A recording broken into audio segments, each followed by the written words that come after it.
Hi, and welcome to Atomic Facepalm. I'm Chris. And I'm Bree. And this week it's Atomic Facepalm Weekly, episode 17.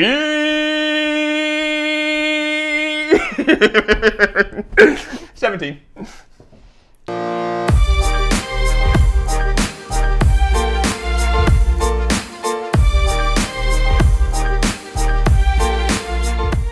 Thanks, folks, for tuning in to this week's episode. If you want to hit subscribe, that'd be spectacular. You can do that below, or you can leave a comment. We'd like to hear what you have to say.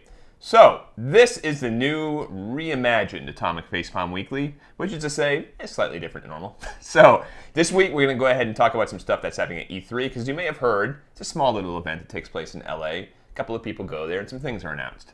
So, what we're going to do is give it over to this girl, and we're going to go ahead and talk about some stuff. Some stuff. I tried to keep up. There's a lot, and so it might be some stuff we might talk about or hit on next week. I tried to watch as many trailers and kind of tune into what I could when I was at work today. But yeah, it's a lot of stuff. Microsoft had a ton of crap. EA, yeah, Bethesda. Everybody had stuff.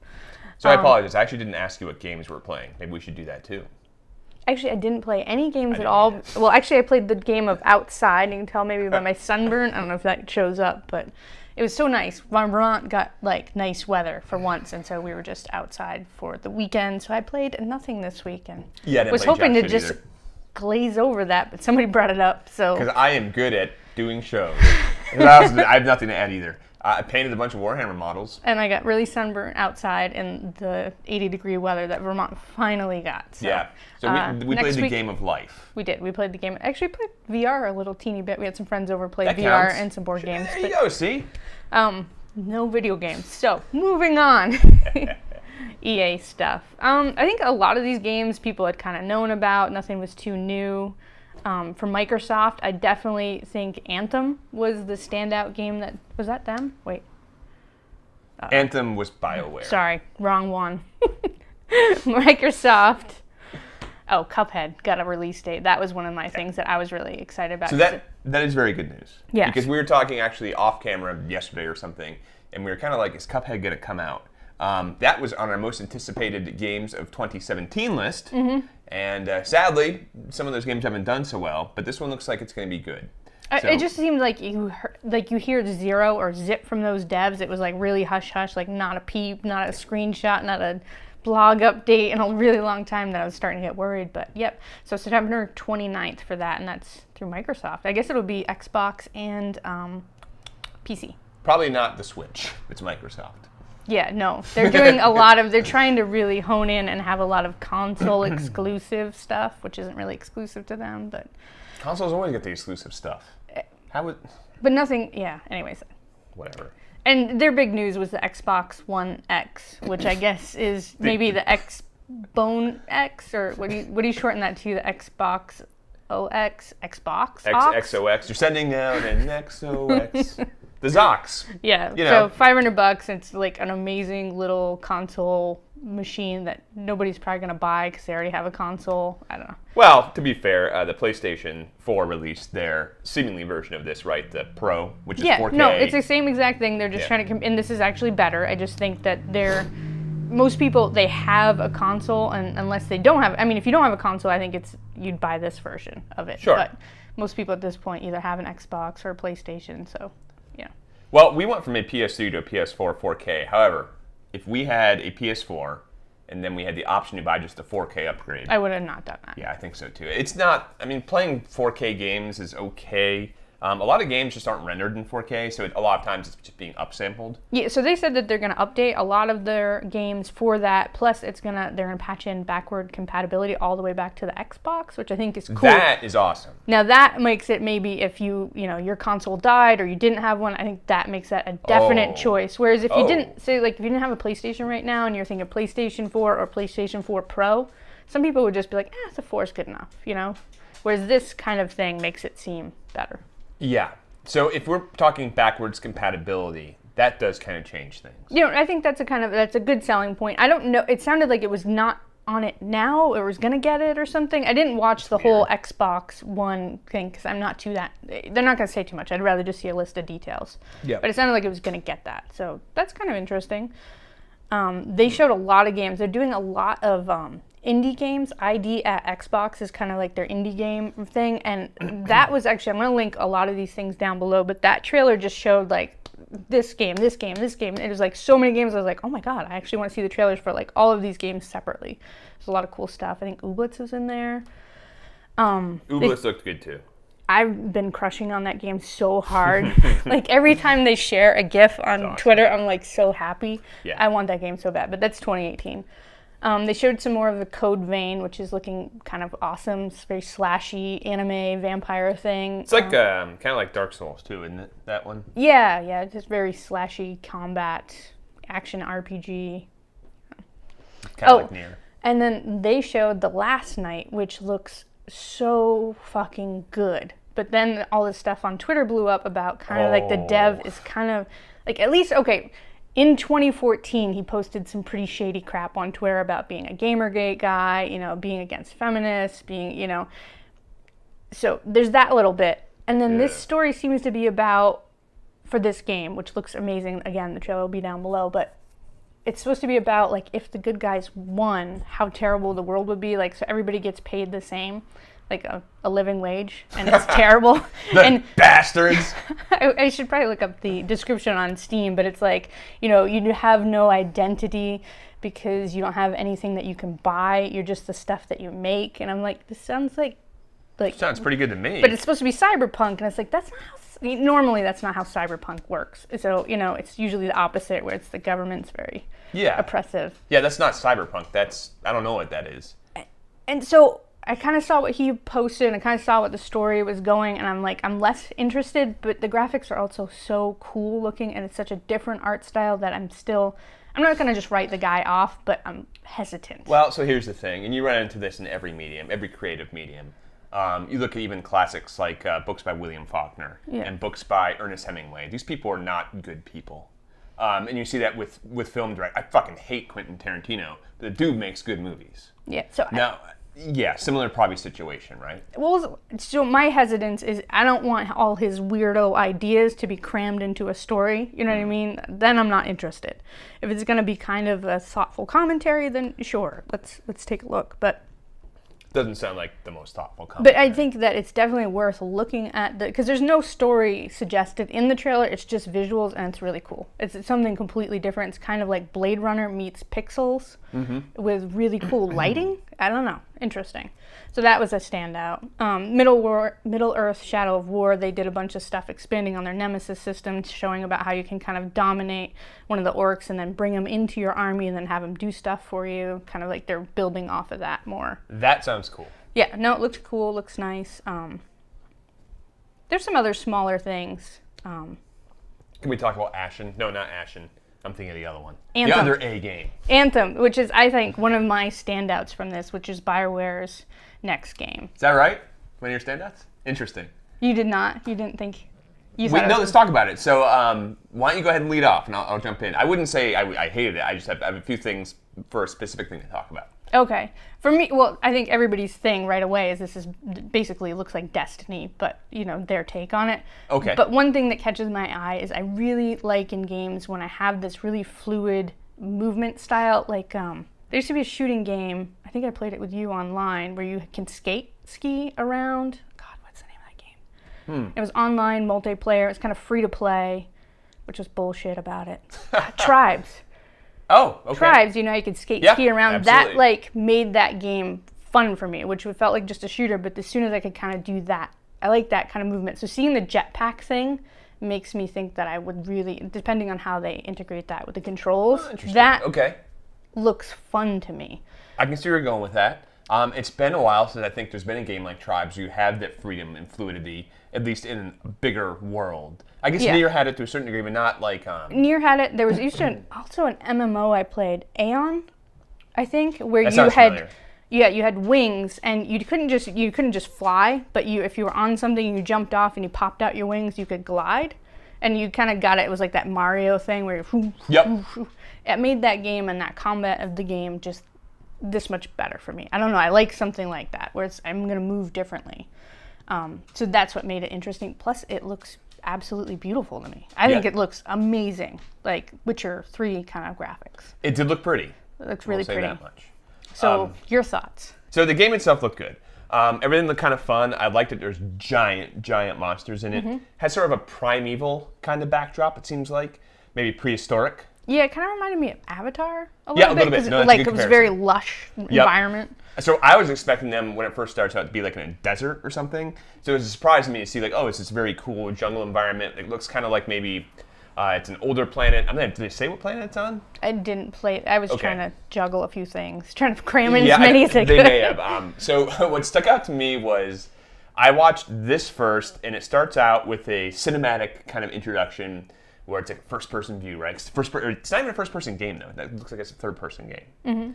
So it's this tough lady, and she's coming in, and she's walking down a hallway, and the guy comes out because he's like, look, I went to hire some dudes. They didn't work out because I needed to hire freelancers. And she's like, oh, no. It's just like the worst expository dialogue. Okay. Like, holy shit. Maybe I skipped it because I just so remember. Bad. I kind of remember it first being like in a bazaar or something, and there's some guy. Yeah. And the guy comes out, and he's got, the graphics look good. He had, some wrinkles on his face. He was kind of making a weird face. I guess I didn't pay attention to him. I was looking at, the graphics. That's, all I paid attention to. I think it was so bad. It's like, this could be a valid complaint, and I just was, trying to juggle a few things and didn't notice that. I might have skipped over it. It took me off guard. Yeah, that was the right thing to do. I hope this was just one of those trailers that maybe they just kind of pushed out. If the game is filled with these kind of cutscenes, barf. Okay. So it just seemed so video gamey, where it's like they want to make it into this big movie. And emulating modern day blockbuster movies, maybe not the best bet. If you go and watch The Mummy, it sounds like that's not a good idea to emulate that. So it just is it's like people don't talk like that. I get it's a video game. They want to try and be, big story and cool stakes and, but it just came off laughably bad. And then she does the whole, I'll go and take care of him then. And it's just the most predictable, walks past the suits. She's like, I'm trying on my so-and-so suit. People don't talk like that. It just was frustrating to me. And then, so they go out, she gets into her suit, which is just the Cry suit from Crytek, honestly. It's okay. It wasn't anything super unique. Whatever. It's my opinion. Yeah, I know. I didn't know you had this much inside of you. Oh, my God. So she goes out to the platform. Now, my initial reaction was cool. Very unique and lush. Great. Then you hear her partner who's like, I'm trying on the tank suit, or whatever it is. Dude does the superhero drop. Maybe I watched something else or something. But the Deadpool makes fun of it. It's a superhero drop. They come down, they land on one knee, and they put their hand down, which, by the way, would shatter your spine. I don't care what suit you're wearing. Okay. You need to so it's just the most cliched, ridiculous intro. Sorry, I get a little animated here. Yeah. It was so that part really was the game looks pretty cool. Maybe don't do cutscenes. Let's just stick to the gameplay, folks. But we'll get to this in a minute. But I will say there's another game that had a very similar intro and was so much better. So I actually got to watch this one. I watched this one and I was like, whoa, okay, one has no idea what they're doing. It's awful and cliched and terrible. And this one's pretty good. I guess, so when I saw this game, I didn't see any of the single-player stuff. I saw, joining up with groups, flying around, doing missions, and shooting, and enjoying the gameplay. That stuff looked awesome. On 99% of what I'm excited about was the gameplay, and maybe I skipped through this one a little bit. I don't blame you. You're better off for it. Maybe I did. I don't remember. I remember kind of a lady, kind of a voiceover talking about what it was like for the jetpack or something. And that was, once they got off that platform and they're flying around. I guess that's what I watched. I remember. I think I probably skipped. I guess I probably skipped ahead. Again, wise choice. You didn't miss anything. You missed the worst dialogue ever in a game. Maybe I should go back because maybe I will be less excited for this game. But I want to fly around in a jetpack and shoot giant monsters in this beautiful environment. Again, is another thing. Don't give us this artificial... if it's a really strong story-based game, great, I get that. Don't put a barrier in the way. Who knows? This is very early on. It could have been E3. Just for E3, they were doing this little intro. Who knows? Okay. But if it's it's not a good first impression, I'll say that much. What I did like, when she's flying up, she's getting shot at, and she dives underwater. That was really neat. It was really cool to see that. And it also looked hella cool. Underwater wasn't just underwater. It was stylized, bubbly, fantastical underwater.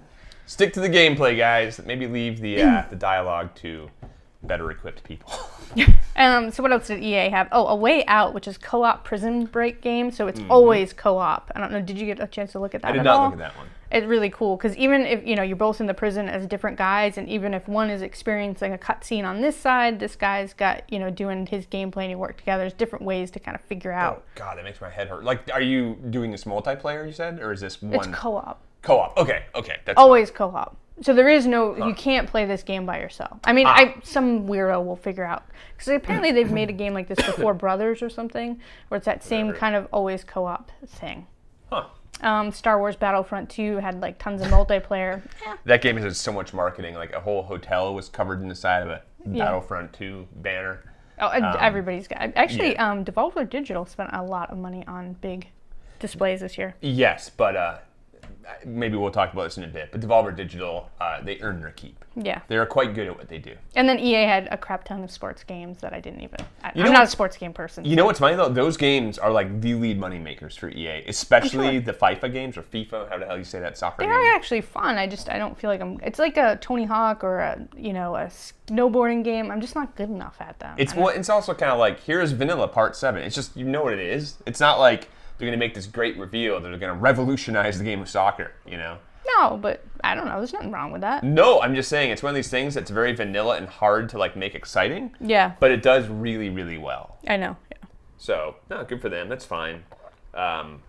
Bethesda next, they had Wolfenstein 2, the new Colosuss. So that was the one. Yes. The intro that I watched, that was good.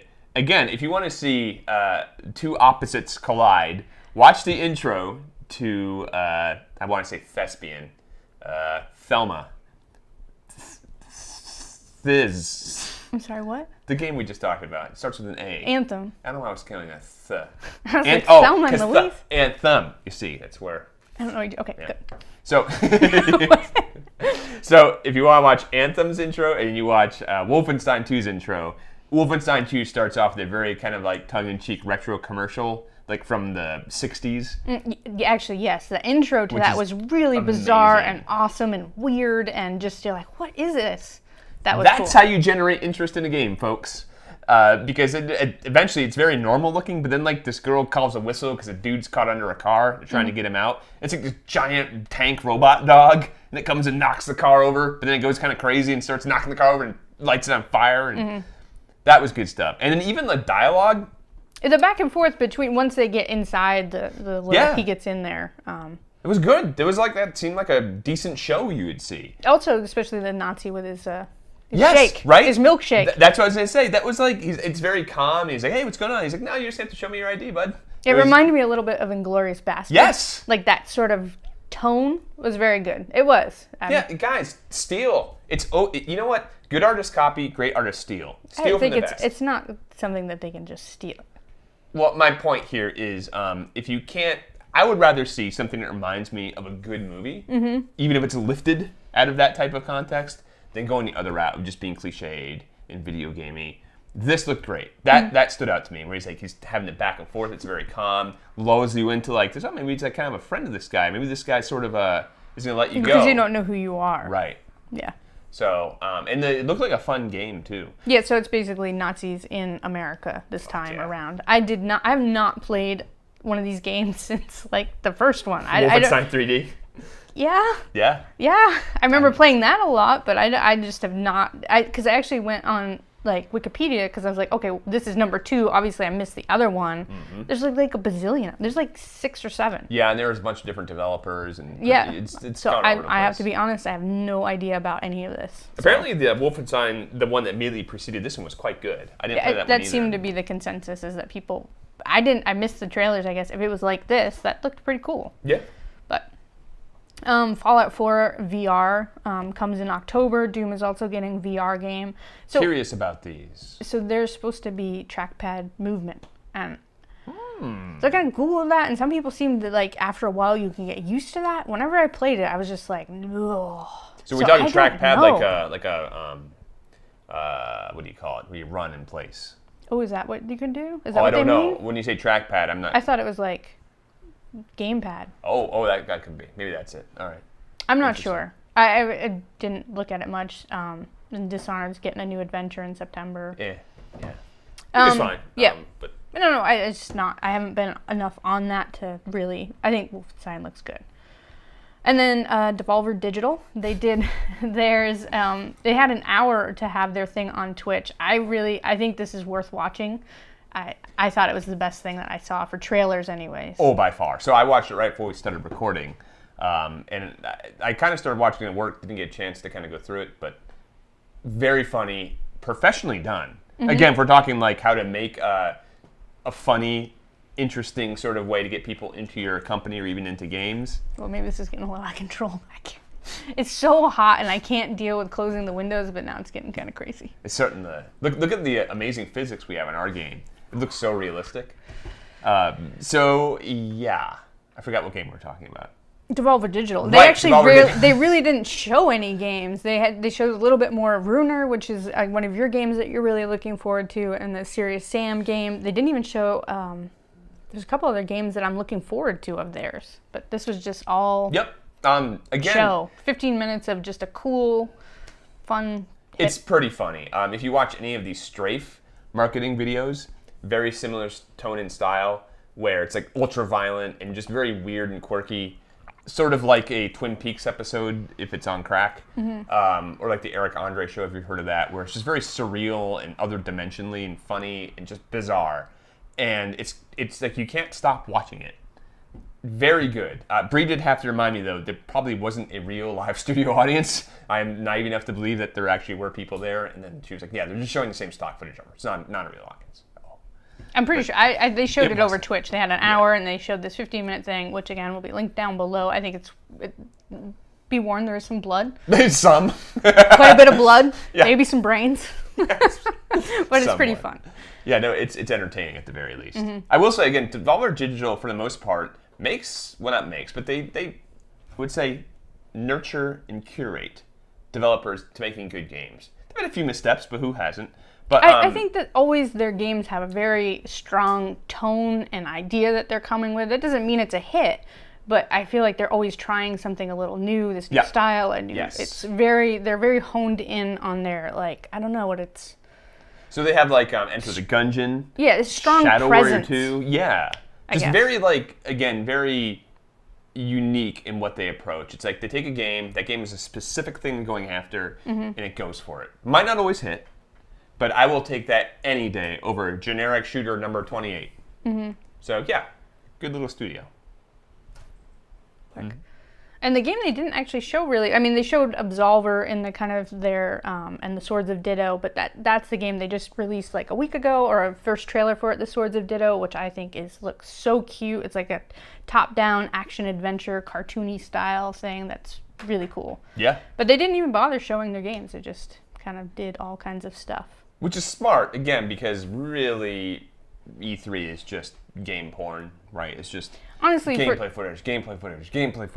For most of them, I'd rather they just shut up and just show me the trailer. Just shut up. And show me that's the opposite of E3. So my first E3 was in 2010, I believe. And I was actually saying on Twitter, it's one of those. It's the expo I enjoyed the least. It's very, very like in-your-face, heavy type of just like loud, blaring music everywhere, over-the-top expenditures. It's like, I don't know. It was fun. But it's just like, can we tone it down a little? I feel like it doesn't, a lot of these presentations don't have heart. They're lacking that. Yes. Like, the person that gets up there necessarily, they should be really excited about some of these games. Like, I mean, real excitement, not fake marketing excitement, and you don't see that. So I think most people don't like E3. They just want to see the trailers. Right. Which is, Yep. Ubisoft, I watched a little bit of theirs this afternoon, but I didn't catch all of it. I had to leave work. But they started off with the Mario Rabbids game, which has been circulating as a leak lately, that this game was going to get made. What is it even called? It's like Mario plus Rabbids equals BattleArena or something. The hell's a Rabbid? From the Wii, like the original Wii, it's like the stupid white rabbit. It's like a minion. Teeth? Yeah, the buck teeth and the big pink mouth, and they're like a minion. Yeah. I hate Rabbids so fucking much. Like, it was cute, like early 2000s when the Wii first came out, like one game. Good. All right, we've had enough Rabbids. So they took Mario. Nintendo let Ubisoft have like creative control with Mario and give him a gun and then they kind of mashed them together with the Rabbids, and they made an XCOM game. So it's a kind of top-down strategy game that honestly looks really cool, but like the Rabbids are tearing at my soul, and I can't get excited about it because of that. But maybe they're just punking us. No, it's not. It's been kind of circulating for a while. So it's kind of top-down strategy. You move like you would move in XCOM, kind of like my guy can go this far. I'm going to move him here. He's behind cover. He gets to shoot now. But with Rabbids. But with Rabbids that are dressed in Mario kind of outfits, and Mario and Peach are there too. What the fuck? So that's turn-based tactile adventure game, but Rabbids in there. Okay. And what's his name? Nintendo guy was even there. Like he introduced it with them. Miyamoto? Yeah, he came out with them, and there's like. It sounds like just a big practical joke. It isn't though. It's not. It's like very polished now. It's so. And I think it's coming out in like a month. I swear to God, it's like August 28th or something. So that game is coming out. Nervous collar tug on that one. Well, people like it. Looks fun. That's the thing. Is the game actually looks really polished, looks really fun and cool. Is there an option to turn them off? Turn the Rabbids off? I don't know. Rabbids go off. And then they showed off Assassin's Creed Origins, The Crew 2, and tons of shiny AAA blandness. Did you say another Assassin's Creed game? Yeah. Brie, I'm going to go out and buy it right now. And then I had to stop watching after that. But I'm sure. I think they talked about they're also trying to put out a pirate game, which will be the 2 pirate games this year. I didn't write down the other one. Not to be confused with putting out a pirated game, which is much different. Yeah, these are pirate games. Pirate games are so hot right now. PC Gamer Show, they had XCOM 2, they had a couple other things. BattleTech, which I didn't know was a Kickstarter game. I didn't know that either. That one I saw, and I was surprised by that. Yeah, so it's kind of like the tabletop version of that game. And it looks like, from what I saw, again, couldn't watch the whole thing, but they were kind of, really in-depth, like the whole thing with your suit overheating, and then like this arm can, BattleTech. Like actual BattleTech. Actual BattleTech, and it had like single-player or, single-player co-op and, a couple different things. And so it's funny, because we were at PAX a few years ago. And we had that demo on it. And it was like, oh, okay, good for you guys. Because it looked genuinely cool. Yeah. I mean, I have a soft spot in my heart for tabletop games. Mm-hmm. So that's speaking my language. And I like BattleTech. I actually played some of the earlier ones forever ago. But yeah. They showed EchoArena. I didn't get to see too much of that. It's a free on the Oculus Rift. It's kind of like a 10-player zero-G frisbee game, very sport-like. That's a good elevator pitch. Yeah, it kind of reminded me of what the battle room in Ender's Game might look like. Very spacey. The command room, or like when they do their mock battles? When they do their mock battles. So okay. That battle room thing. Yeah, so in Ender's Game, if you're not familiar, at one point they pit a couple teams together. It's a zero-G environment, like a giant sphere, basically, and they battle back and forth, and yeah. Yeah, so it kind of looked like that, but it's more like Ultimate Frisbee, and there's all these little like kind of things in the way. So that's the free part that comes with the Oculus Rift, just like Robo Recall would. And then they have a single-player game that's Lone Echo, which probably uses a lot of the same mechanics, but a single-player take on it. Okay. They showed some more Wargroove, which is that kind of advanced wars game. I think you've seen that before. It's kind of top-down. Yes, I have. And Age of Empires Remastered. Yeah, that was kind of a big reveal. I didn't play a whole lot of Age of Empires. No? It was my God. It was before my time. And I really... So I basically went from Civ 3 to like nothing and then into like medieval Total War 2. Mm-hmm. So I had a lot of a gap between my, whatever you want to call that genre. Is it RTS technically? It is. It's real time. It's just a much slower, that's why I like That's why I didn't want to call it an RTS immediately. You start thinking of like Command and Conquer or whatever. No, it's a much slower build for sure because you're starting usually at the beginning.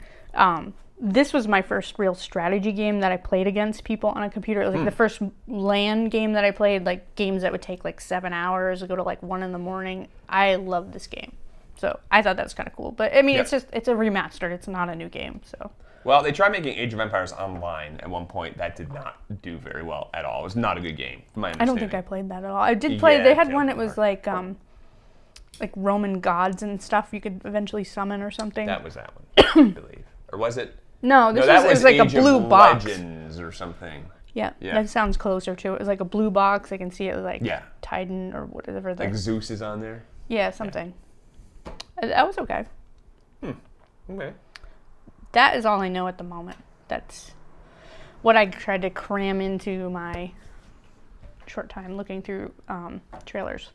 Yeah, and again, E3 is one of those weird things where there's just so much information thrown at you at once. Yeah, because you'd go to roundups and it'd be like 10 trailers, and some of those would have 10 games within one trailer, and it's just, whew. I will say to everyone, if there's anyone who's like, I want to go to E3 so bad, one, being in LA in June is like an absolute nightmare. I mean, it's a nightmare anyway, but like being there when it's that hot, it's miserable. Nowadays, you can really just live stream that stuff and kind of get the same info. I mean, I guess we want to go there once. It's like a gamer's mecca. It's fine. I think, honestly, PAX, GDC, those are much better expos just because they're more honed in. They're less just like garish and blasting you in the face with everything.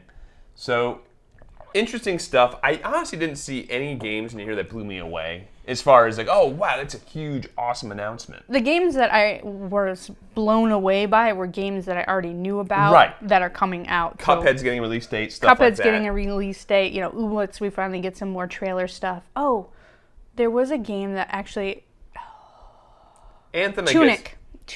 And that used to be, it's a little teeny fox. It looks like a Zelda game. That game, I'd forgotten about it. I'd seen something about it. It looks so cute. And it's the same people, Finji, so it's the same publishers that did Night in the Woods and Overland.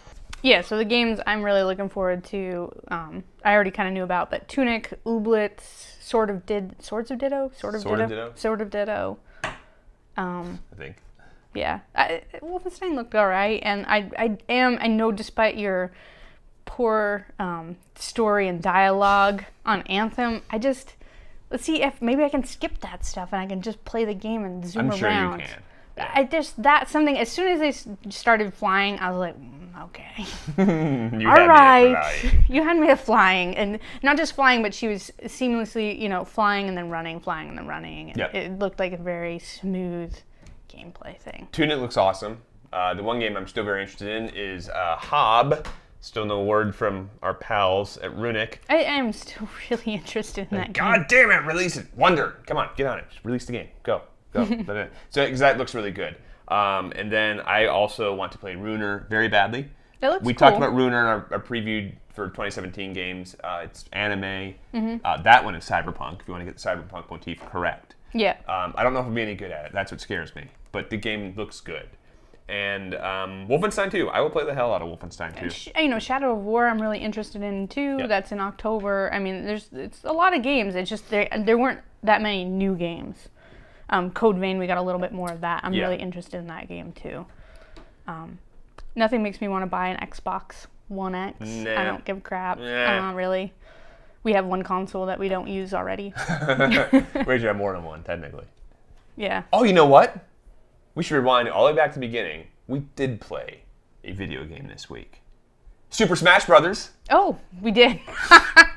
We played the hell out of that game. We played it 2 nights. That's right. We played it 4-player both times. One night I was amazing at it. I won like 6 times. And then the next night I was last place every single time. I just can't consistently be good at Smash Brothers. I think that's part of why it's fun. It's very unpredictable.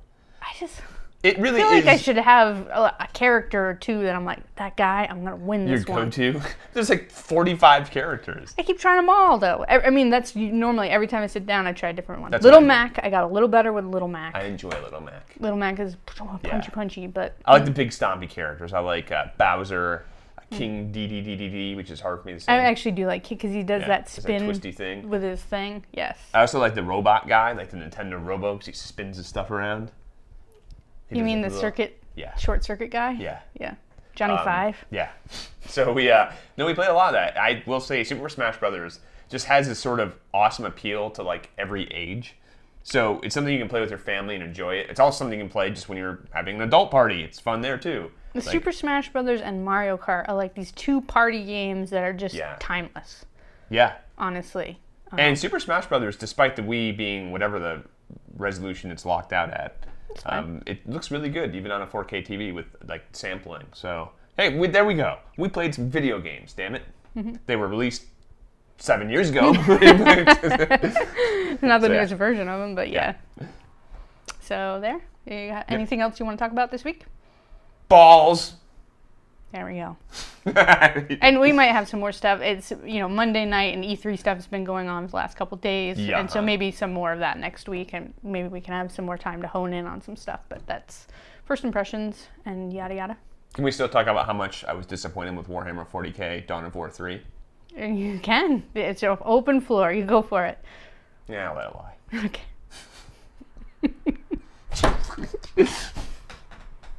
I didn't know you were that excited for it. I guess I kind of knew what it was going to be, and I wasn't really. It broke my heart, man. We played it. How did you not know? Or I guess that was kind of a tease. That was a tease, and it was, you already had your super heavies, and it was, hurts, man. It hurts real bad. That's it. Okay. All right. So that's it for us this week. I'm Bree. I'm Chris. Good luck. Have fun.